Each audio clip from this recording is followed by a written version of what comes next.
जय श्री कृष्ण। माघ मास महात्म्य अध्याय 4। यमलोक से लौटी हुई कन्याओं के द्वारा वहां की अनुभूत बातों का वर्णन।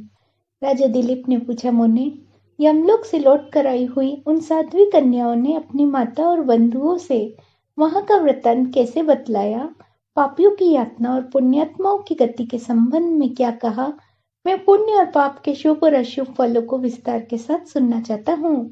वशिष्ठ जी बोले, राजन, कन्याओं ने अपनी माता और बंधुओं से पुण्य और पाप के शुभाशुभ फलों के विषय में जो कुछ कहा था, वह ज्यों का त्यों तुम्हें बतलाता हूँ। कन्याओं ने कहा, माताओं, यमलोक में बड़ा ही घोर और भय उत्पन्न करने वाला है। वहां सर्वदा चारों प्रकार के जीवों को विवश होकर जाना पड़ता है। गर्भ में रहने वाले अथवा जन्म लेने वाले शिशु, बालक, तरुण, अधेड़, बूढ़े, स्त्री, पुरुष और नपुंसक, सभी तरह के जीवों को वहां जाना पड़ता है। वहां चित्रगुप्त आदि समदर्शी एवं मध्यस्थ सत्पुरुष मिलकर देहधारियों के शुभ और अशुभ फल का विचार करते हैं। इस लोक में जो शुभ कर्म करने वाले हैं और कोमल हृदय तथा दयालु पुरुष हैं, वे सौम्य मार्ग से यमलोक में जाते हैं। नाना प्रकार के दान और व्रतों में संलग्न रहने वाले स्त्री पुरुषों से सूर्य नंदन यम की नगरी भरी हुई है। माघ स्नान करने वाले लोग वहां विशेष रूप से शोभित होते हैं। धर्मराज उनका अधिक सम्मान करते हैं। वहां उनके लिए सब प्रकार की भोग सामग्री सुलभ होती है। माघ स्नान में मन लगाने वाले लोगों के सैकड़ों हजारों विचित्र विचित्र विमान वहां शोभा पाते हैं। इन पुण्यात्मा जीवों को विमान पर बैठकर आता देख सूर्य नंदन यम अपने आसन से उठकर खड़े हो जाते हैं और अपने पार्षदों के साथ जाकर उन सब की अगवानी करते हैं। फिर स्वागत पूर्वक आसन दे, पाग, अधैर्य आदि निवेदन का प्रिय वचनों में कहते हैं, आप लोग अपने आत्मा का कल्याण करने वाले महात्मा हैं, अतएव धन्य हैं, क्योंकि आपने दिव्य सुख की प्राप्ति के लिए पुण्य का उपार्जन किया है। अतः आप इस विमान पर बैठकर स्वर्ग को जाइए। स्वर्ग लोक की कहीं तुलना नहीं है। वह सब प्रकार के दिव्य भोगों से परिपूर्ण है। इस प्रकार उनकी अनुमति ले पुण्यात्मा पुरुष स्वर्ग लोक में जाते हैं। माता तथा बंधुजन, अब हम वहां के पापी जीवों के कष्टों का वर्णन करते हैं। आप सब लोग धैर्य धारण करके सुने। जो क्रूरतापूर्ण कर्म करने वाले और दान न देने वाले पापी जीव है, वे वहां यमराज के घर में अत्यंत भयंकर दक्षिण मार्ग से जाते हैं। यमराज का नगर अनेक रूपों में स्थित है। उनका विस्तार चारों ओर से 86,000 योजन समझना चाहिए। पुण्य कर्म करने वाले पुरुषों को वह बहुत निकट सा जान पड़ता है, किंतु भयंकर मार्ग से जाने वाले पापी जीवों के लिए वह अत्यंत दुर्ग है। वह मार्ग कहीं तो तीखे कांटों से भरा होता है और कहीं रेत और कंकड़ों से, कहीं पत्थरों के ऐसे टुकड़े बिछे होते हैं जिनका किनारा छुरों की धार के समान तीखा होता है। कहीं बहुत दूर दूर तक कीचड़ ही कीचड़ भरी रहती है। कहीं घातक अंकुर उगे होते हैं और कहीं कहीं लोहे की सुई के समान नुकीले कुशों से सारा मार्ग ढका होता है। इतना ही नहीं, कहीं कहीं बीच रास्ते में वृक्षों से भरे हुए पर्वत होते हैं, जो किनारे पर भारी जल प्रताप के कारण अत्यंत दुर्गम जान पड़ते हैं। कहीं रास्ते पर दहकते हुए अंगारे बिछे रहते हैं। ऐसे मार्ग से पापी जीवों को दुखित होकर जाना पड़ता है। कहीं ऊंचे नीचे गड्ढे, कहीं फिसल देने वाले चिकने ढेले, कहीं खूब तपी हुई बालू, कहीं तीखी कीलों से वह मार्ग व्याप्त रहता है। कहीं कहीं अनेक शाखाओं में फैले हुए सैकड़ों वन और दुखदाई अंधकार है, जहाँ कोई सहारा देने वाला भी नहीं रहता। कहीं तपे हुए लोहे के कांटेदार वृक्ष, कहीं दावानल, कहीं तपी हुई शिला और कहीं हिम से वह मार्ग आच्छादित रहता है। कहीं ऐसी बालू भरी रहती है जिसमें जाने वाले जीव कंठ तक धंस जाते हैं और बालू कान के पास तक आ जाती है। कहीं गर्म जल और कहीं कंडों की आग से यमलोक का मार्ग व्याप्त रहता है। कहीं धूल मिली हुई प्रचंड वायु का बवंडर उठता है और कहीं बड़े बड़े पत्थरों की वर्षा होती है। उन सब की पीड़ा सहते हुए पापी जीव यमलोक में जाते हैं। रेत की भारी वृष्टि से सारा अंग भर जाने के कारण पापी जीव रोते हैं। महान मेघों की भयंकर गर्जना से वे बारंबार थर्रा उठते हैं। कहीं तीखे अस्त्र शस्त्रों की वर्षा होती है जिससे उनके सारे शरीर में घाव हो जाते हैं। तत्पश्चात उनके ऊपर नमक मिले हुए पानी की मोटी धाराएं बरसाई जाती है। इस प्रकार कष्ट सहन करते हुए उन्हें जाना पड़ता है। कहीं अत्यंत ठंडी, कहीं रूखी, कहीं कठोर वायु का अब और सब ओर से आघात सहते हुए पापी जीव सूखते और रोते हैं। इस प्रकार वह मार्ग बड़ा ही भयंकर है। वहाँ राह खर्च नहीं मिलता, कोई सहारा देने वाला नहीं रहता। वह सब ओरों से दुर्गम और निर्जन है। वहाँ और कोई मार्ग आकर नहीं मिलता। वह बहुत बड़ा और आश्रय रहित है। वहाँ अंधकार ही अंधकार भरा रहता है। वह महान कष्टप्रद सब प्रकार के दुखों का आश्रय है। ऐसे ही मार्ग से यम की आज्ञा का पालन करने वाले अत्यंत भयंकर यमदूतों द्वारा समस्त पाप परायण मूढ़ जीव बलपूर्वक लाए जाते हैं। वे एकाकिक, पराधीन और मित्र बंधु बांधवों से रहित होते हैं। अपने कर्मों के लिए बारंबार शोक करते और रोते हैं। उनका आकार प्रेत जैसा होता है। उनके शरीर पर वस्त्र नहीं रहता। कंठ, होठ और तालू सूखे होते हैं। वे शरीर से दुर्बल और भयभीत होते हैं तथा क्षुधा की आग से जलते रहते हैं। बालोमंत यमदूत किन्हीं किन्हीं पापी मनुष्यों के चित्त सुलाकर उनके पैरों में सांकल बांध देते हैं और उन्हें घसीटते हुए कितने ही दूसरे जीव ललाट में अंकुश चुभाए जाने के कारण कलेश भोगते हैं। कितनों की ही बाहें पीठ की ओर घुमाकर बांध दी जाती है। उनके हाथों में कील ठोक दी जाती है। साथ ही पैरों में बेड़ियां भी पड़ी रहती है। इस दशा में भूख का कष्ट सहन करते हुए उन्हें जाना पड़ता है। कुछ दूसरे जीवों के गले में रस्सी बांधकर उन्हें पशुओं की भांति घसीटा जाता है और वे अत्यंत दुख उठाते रहते हैं। कितने ही दुष्ट मनुष्यों की जीवा में रस्सी बांधकर उन्हें खींचा जाता है। किन्हीं की कमर भी रस्सी से बांध दी जाती है और उन्हें गर्दनियां देकर इधर उधर ढकेला जाता है। यमदूत किन्हीं की नाक बांधकर खींचते हैं और किन्हीं के गाल और होठ छेद कर उनमें रस्सी डाल देते हैं और उन्हें खींच कर ले जाते हैं। तपे हुए सिंगचों से किसी को पापियों के पेट छीदे जाते हैं। कुछ लोगों के कानों और ठोडियों में छेद करके उनमें रस्सी डाल दी जाती है और फिर खींचा जाता है। किन्हीं के पैरों और हाथों के अग्रभाग काट दिए जाते हैं। किन्हीं के कंठ, होठ और तलवों में छेद कर दिया जाता है। किन्हीं किन्हीं के अंडकोश काट दिए जाते हैं। कुछ लोगों के समस्त अंगों को संधियां काट दी जाती है। किन्हीं के भालों से छेदा जाता है। कुछ बाणों से घायल किए जाते हैं और कुछ लोगों के मदगरों तथा लोहे के डंडों से बारंबार पीटा जाता है। वे निराश्रय होकर चीखते चिल्लाते इधर उधर भागते रहते हैं।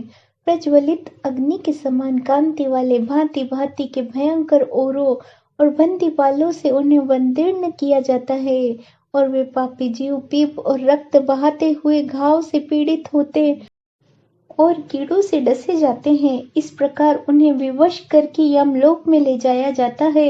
वे भूख प्यास से पीड़ित होकर अन्न और जल मांगते हैं। धूप से बचने को छाया के लिए प्रार्थना करते हैं और शीत से व्यथित होकर तापने के लिए अग्नि मांगते हैं। जिन्होंने उक्त वस्तुओं का दान नहीं किया होता वे उस पौधे रहित पथ पर उसी प्रकार कष्ट सहते हुए यात्रा करते हैं। इस प्रकार अत्यंत दुखमय मार्ग से चलकर जब वे प्रेत लोक में पहुंचते हैं तब दूत उन्हें यमराज के आगे उपस्थित करते हैं। उस समय वे पापी जीव यमराज को भयानक रूप में देखते हैं। वहाँ असंख्य भयानक यमदूत जो काजल के समान काले और महान वीर और अत्यंत क्रूर होते हैं, हाथों में सब प्रकार के अस्त्र शस्त्र लिए मौजूद रहते हैं। ऐसे ही परिवार के साथ बैठे हुए यमराज तथा चित्रगुप्त को पापी जीव अत्यंत भयंकर रूप में देखते हैं। उस समय भगवान यमराज और चित्रगुप्त उन पापियों को धर्मयुक्त वाक्यों से समझाते हुए बड़े जोर जोर से फटकारते हैं। वे कहते हैं, ओ खोटे कर्म करने वाले पापियों, तुमने दूसरों के धन हड़प लिए हैं और सुंदर रूप के घमंड में आकर पराई स्त्रियों के साथ व्यभिचार किया है। मनुष्य अपने आप जो कुछ कर्म करता है उसे स्वयं ही भोगता है। फिर तुमने अपने ही भोगों के लिए पाप कर्म क्यों किया और अब अपने कर्मों की आग में जलकर इस समय तुम लोग संतप्त क्यों हो रहे हो? भोगो अपने उन कर्मों को, इसमें दूसरे किसी का दोष नहीं।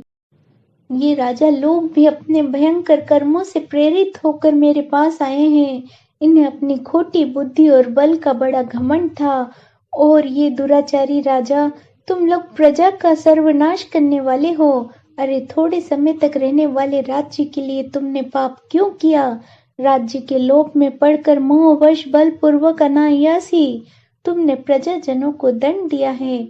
इस समय उसका फल भोगो। कहाँ है वह राज्य और कहाँ गई वह रानी जिसके लिए तुमने पाप कर्म किया था? अब तो सबको छोड़कर तुम अकेली ही यहाँ खड़े हो। यहाँ वह बल नहीं दिखाई देता जिससे तुमने प्रजाओं को विंध्वस्त किया।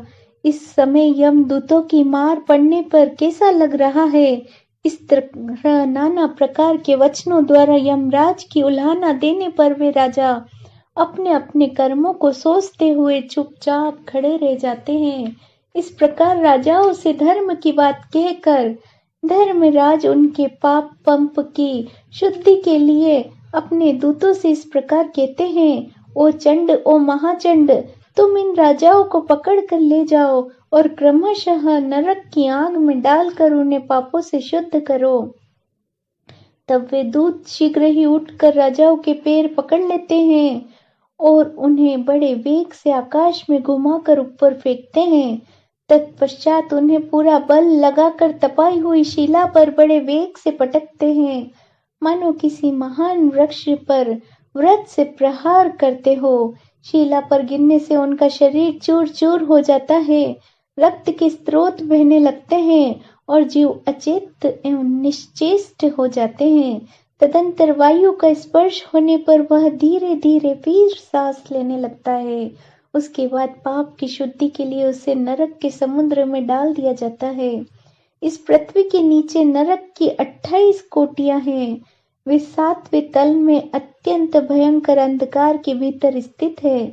उनमें पहली कोटि का नाम घोरा है, उसके नीचे सुघोरा की स्थिति है, तीसरी अति घोरा, चौथी महाघोरा और 5वीं कोटि घोर रूपा है। छठी का नाम तरल तारा, 7वीं का नाम भयानका, 8वीं का नाम काल रात्रि और 9वीं का नाम भयोत्कटा है। उसके नीचे 10वीं कोटि चंडा है, उसके भी नीचे महाचंडा है। 12वीं का नाम चंड कोलाहलहा है, उसके बाद प्रचंडा, नयनायिका, कराला, विकराला और व्रजा है। व्रजा की 20वीं संख्या है। इनके सिवा त्रिकोणा, पंचकोणा, सिदीर्घा, परिवर्तुला, सप्तभौमा, अष्टभौमा, दीप्ता और माया, ये 8 और है। इस प्रकार नरक की कुल 28 कोटियां बताई गई है। उपयुक्त कोटियों में से प्रत्येक के 5-5 नायक हैं। उनके नाम सुनो। उन्हें पहला रौरव है, जहाँ देहधारी जीव रोते हैं। दूसरा महारौरव है, जिनकी पीड़ाओं से बड़े बड़े जीव भी रो देते हैं। तीसरा तम, चौथा शीत, 5वां उष्ण। ये प्रथम कोटि के 5 नायक माने जाते हैं। इनके सिवा सिघोर, सुतम, तीक्ष्ण, पद्म, संजीवन, छठ, महामाय, अतिलोम, सुभीम, कंकट, त्रिवेक, कराल, विकराल, प्रकंप, महाप्रज्ञ, सुचक्र, कालसूत्र, प्रदर्न, सुचिमुख, सुनेमी, खारद, सुप्रदीपक, कुंभिपाक, सुपाक, अतिदारु, नकुंप, अंगार राशि, भवन, अस्रक्रय, प्रियहृदय, विरामय, तुंड, शकुनी, महाश्रवर्तक, क्रतु, तत्जतु, पक्कल्लेप, पुंतिमास, द्रव, त्रपु, उच्छ्वास, निरुच्छ्वास, सुदीर्घ, कुटिशालमली, दृष्टि, सुमहानाद, प्रभाव, सुप्रभावन, रक्ष, मेक्ष, वृक्ष, शल्य, सिंहासनन, व्रघानन, मृगानन, सुकुरानन, शोवानन, महिषानन, व्रकानन, वेश्वरानन, ग्राह, कुंभीर, नृक, सर्प, कर्म, वायस, ग्रद, उलक, जलुका, शार्दूल, कपि, कर्कट, गंड, पुतिवक्त, रत्राक्ष, पुतिमृत्तिक, कंठाधूम, तृष्णाग्नि, क्रमिकनिचक, अनेक, अप्रीतिष्ठ, रुधिरानन, शवभोजन, लालाभक्ष, आत्मभक्ष, सर्वभक्ष, रुद्रारण, संकटस्थ, शूद्रारुण्ड, सुविदास, सुकल, संकटकट, पुरुष, कराह, कष्टदायिनी, वितरणी नदी, सुतुप्त, लोह शंकु, अयशंकु, प्रपुंड, घोर, असितलावन, अस्थिभंग, प्रपीड़क, नीलयंत्र, अत्स्ययंत्र, इष्युयंत्र, कुट, अश्प्रमदर्न, महाचूर्णी, सुचूर्णी, तप्त लोहमयी, शिला, शूरधारा, पहव पर्वत, मल पर्वत, मूत्रकूप, विष्टाकूप, अंधकूप, पुयकूप, शातन, मूल लोलुखल, यंत्रशिला, शकटलांगन, तालपत्रासिवन, महामशक कंडमंडल, सम्मोहन, अतिभंग, तप्तशूल, अयोगढ़, बहुदुःखः, महादुःखः, कश्मल, शमल, हलाहल, विरूप, भीमरूप, भीषण, एकपात, द्विपात, त्रिव और अविची। यह अविची अंतिम नरक है।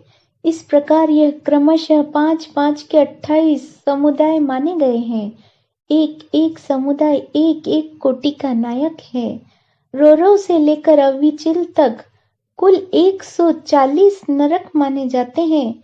इन सब में पापी मनुष्य अपने अपने कर्मों के अनुसार डाले जाते हैं।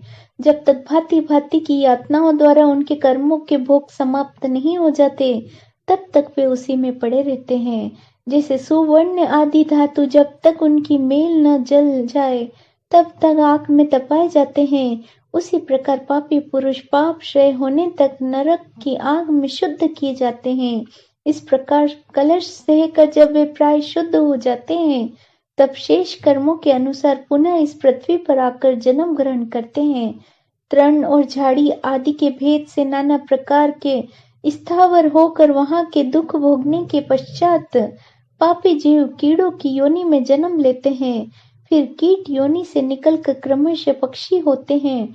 पक्षी रूप से कष्ट भोग कर मृग योनि में उत्पन्न होते हैं। वहां के दुख भोग कर अन्य पशु योनियों में जन्म लेते हैं। फिर क्रमशः गोयोनि में आकर मरने के पश्चात मनुष्य होते हैं। माताओं, हमने यमलोक की इतना ही देखा है। वहाँ पापों की बड़ी भयानक यातनाएं होती हैं। वहाँ ऐसे ऐसे नरक है जो न कभी देखे गए न कभी सुने गए। वह सब हम लोगों ने न तो जान सकती हैं और न हम देख सकती थी। माताएं बोली, बस बस इतना ही बहुत हुआ, अब रहने दो। इस नरक यातनाओं को सुनकर हमारे अंग शिथिल हो गए हैं, हृदय में भय छा गया है। बारंबार उनकी याद आ जाने से हमारा मन शुद्ध बुद्ध खो बैठता है। आंतरिक भय से उद्रक के हम लोगों के शरीर में रोमांच हो गया है। कन्याओं ने कहा, माताओं, इस परम पवित्र भारतवर्ष में जो हमें जन्म मिला है यह अत्यंत दुर्लभ है। इसमें भी हजार हजार जन्म लेने के बाद पुण्य राशि के संचय से कदाचित कभी जीव मनुष्य योनि में जन्म पाता है। परंतु जो माघ स्नान में तत्पर रहने वाले हैं उनके लिए कुछ भी दुर्लभ नहीं है। उन्हें यहाँ ही परम मोक्ष मिल जाता है और पर्याप्त भोग सामग्री भी सुलभ होती है। भारतवर्ष को कर्म भूमि कहा गया है। अन्य जितनी भूमियां हैं वे भोग भूमि मानी जाती है। यहाँ यति तपस्या और याजक यज्ञ करते हैं और यहीं पर लौकिक सुख के लिए श्रद्धा पूर्वक दान दिए जाते हैं। कितने ही धन्य पुरुष यही माघ स्नान करते हुए तथा तपस्या करते हुए अपने कर्मों के अनुसार ब्रह्म, इंद्र, देवता और मरुदगणों का पद प्राप्त करते हैं। यह भारतवर्ष सभी देशों से श्रेष्ठ माना गया है, क्योंकि यही मनुष्य धर्म तथा स्वर्ग मोक्ष की सिद्धि कर सकते हैं। इस पवित्र भारत देश में श्रृंग भंगुर मानव जीवन को पाकर जो अपने आत्मा का कल्याण नहीं करता, उसने अपने आप को ठग लिया। मनुष्यों में भी अत्यंत दुर्लभ ब्राह्मणत्व को पाकर जो अपना कल्याण नहीं करता, उससे बढ़कर मूर्ख कौन होगा। कितने ही काल के बाद जीव अत्यंत दुर्लभ मानव जीवन प्राप्त करता है, और इस प्रकार ऐसा करना चाहिए जिससे कभी नरक में न जाना पड़े। देव लोग भी यह अभिलाषा करते हैं कि हम लोग कब भारतवर्ष में जन्म लेकर माघ स्नान में प्रातः काल किसी नदी या सरोवर के जल में गोते लगाएं। देवता यह गीत गाते हैं कि जो लोग देवत्व पश्चात स्वर्ग और मोक्ष की प्राप्ति के मार्ग भूत भारतवर्ष के भूभाग में मनुष्य जन्म धारण करते हैं, वे धन्य हैं। हम नहीं जानते कि स्वर्ग की प्राप्ति करने वाले अपने पुण्य कर्म के क्षीण होने पर किस देश में हमें पुनः देह धारण करना होगा। जो भारतवर्ष में जन्म लेकर सब इंद्रियों से युक्त है, किसी भी इंद्रिय से हीन नहीं है, वे ही मनुष्य धन्य हैं। अतः माताओं, तुम भय मत करो, आदर पूर्वक धर्म का अनुष्ठान करो। जिनके पास दान रूपी राह खर्च होता है, वे यमलोक के मार्ग पर सुख से जाते हैं, अन्यथा उस पथोर हित पथ पर जीवों को कलेश भोगना पड़ता है। ऐसा जानकर मनुष्य पुण्य करे और पाप छोड़ दे। पुण्य से देवत्व की प्राप्ति होती है और धर्म से नरक में गिरना पड़ता है। जो किंचित भी देवेश्वर भगवान श्री हरि की शरण में गए हैं, वे भयंकर यमलोक को दर्शन नहीं करते। बांधवों, यदि तुम लोग संसार बंधन से छुटकारा पाने चाहते हो, तो सच्चिदानंदन स्वरूप परम देव श्री नारायण की आराधना करो। यह चराचर जगत आप लोगों की भावना और संकल्प से ही निर्मित है। इसे बिजली की तरह चंचल श्रृंग भंगुर समझकर श्री जनार्दन का पूजन करो। अहंकार विद्युत की रेखा के समान व्यर्थ है, इसे कभी पास न आने दो। शरीर मृत्यु से जुड़ा हुआ है, जीवन भी चंचल है। धन, राजा आदि से प्राप्त होने वाले बाधाओं से परिपूर्ण है तथा संपत्तियां श्रृंग भंगुर है। माताओं, क्या तुम नहीं जानती, आधी आयु तो नींद में चली जाती है, कुछ आयु भोजन आदि में समाप्त हो जाती है, कुछ बालकपन में, कुछ बुढ़ापे में और कुछ विषय भोगों के सेवन में बीत जाती है। फिर कितनी आयु को लेकर तुम धर्म करोगे।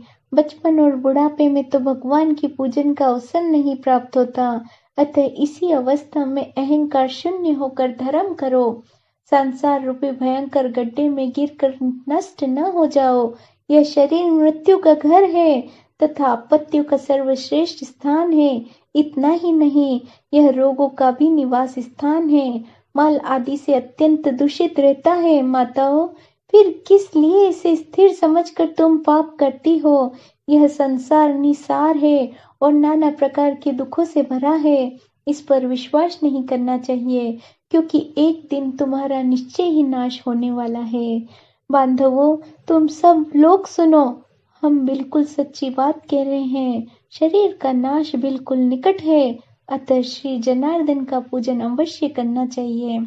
सदा ही श्री विष्णु की आराधना करते रहो। यह मानव जीवन अत्यंत दुर्लभ है। बंधुओं, स्थावर आदि योनियों में अरबों खरबों बार भटकने के बाद किसी तरह मनुष्य का शरीर प्राप्त होता है।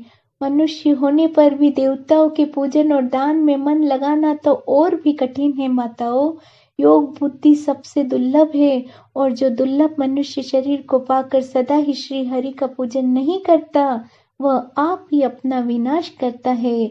उससे बढ़कर मूर्ख कौन होगा। तुम लोग दंभ का आचरण छोड़कर चक्र सुदर्शनधारी भगवान विष्णु की पूजा करो। हम लोग बारंबार भुजाएं उठाकर तुम्हारे हित की बात कहती हैं। सर्वथा भक्ति पूर्वक भगवान विष्णु का पूजन करना चाहिए और मनुष्य के साथ ईर्ष्या का भाव छोड़ देना चाहिए। सबके धारण करने वाले जगदीश्वर भगवान अच्युत की आराधना किए बिना संसार सागर में डूबे हुए तुम सब लोग कैसे पार होगे माताओं? अधिक कहने की क्या आवश्यकता, हमारी यह बात सुनो। जो प्रतिदिन तन्मय होकर भगवान गोविंद के गुणों का गान और नामों का संकीर्तन सुनते हैं, उन्हें वेदों से, तपस्या से, शास्त्रोक्त दक्षिणा वाले यज्ञों से, पुत्र और स्त्रियों से, संसार के कृत्यों से तथा घर खेत और बंधु बांधवों से क्या लेना। इसलिए तुम लोग भय छोड़कर श्री केशव की आराधना करो। शालिग्राम शिला का निर्मल तथा शुद्ध चरण अमृत पियो और भगवान विष्णु दिन एकादशी को उपवास किया करो। जब सूर्य मकर राशि पर स्थित हो उस समय प्रतिदिन प्रातःकाल स्नान करो। साथ ही पति की सेवा में लगी रहो। नरक का भय तो तुम्हें दूर ही छोड़ देना चाहिए, क्योंकि सब पापों का नाश करने वाली परम पवित्र एकादशी तिथि प्रत्येक पक्ष में आती है। फिर तुम्हें नरक के भय क्यों हो रहा है?